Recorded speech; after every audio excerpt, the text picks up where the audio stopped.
Hey Lena, let's take a look at your week 3 assignment 2. This is a good start to the assignment, this assignment, and the next assignment. It's a good start to the next assignment.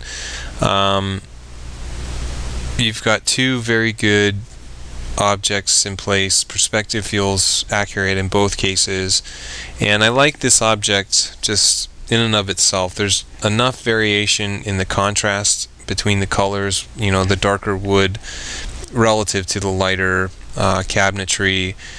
There's a certain amount of complexity to it, but it's not overly complex.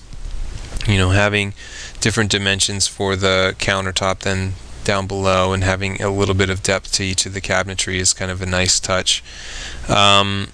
Certain lighting situation in place, which is also very good. Some shading in place, which is very good. I think the marker is also interesting in that it feels very quick and loose in kind of everything. The shading of the different planes, the coverage of the marker, the cast shadows, but they do what they need to do. They get the job done, and I think that sense of fluidity is one of the reasons why markers just work so well. It's just very kind of easy to create something that has a certain amount of flow to it. So this kind of works really well for me. I think it fits perfectly for this assignment in kind of all the aspects of this assignment wants to kind of touch on. It's a little bit more complex than cubes that we've been dealing with in the past, or just kind of simple geometric shapes that we've been dealing with in the past few assignments. The coloring is a little bit more varied, and the shading is in place. I think as we move into the next assignment, there are definitely some things that I think I would want to see clarified a little bit more or expanded upon.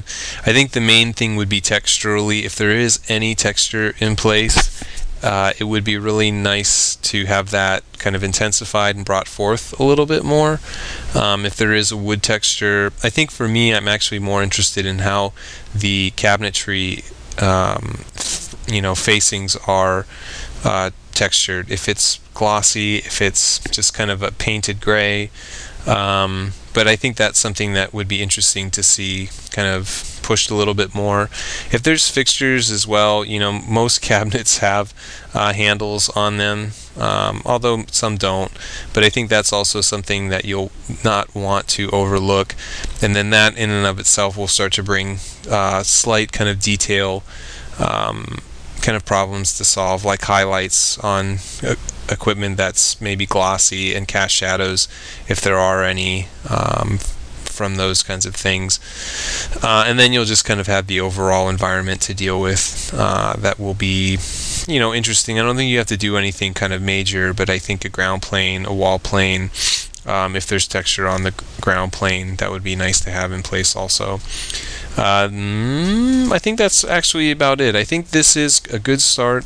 I think you put in kind of exactly what we would need from this assignment, and I think it gives you a lot of room to make improvements and not so much improvements, but just additions, getting a little bit more visual information in place for the next assignment, which is good. You don't want to just kind of do everything here and not have anything to do for the next assignment. So I think you're in a good place, and just keep it up, and we'll see you for that next one.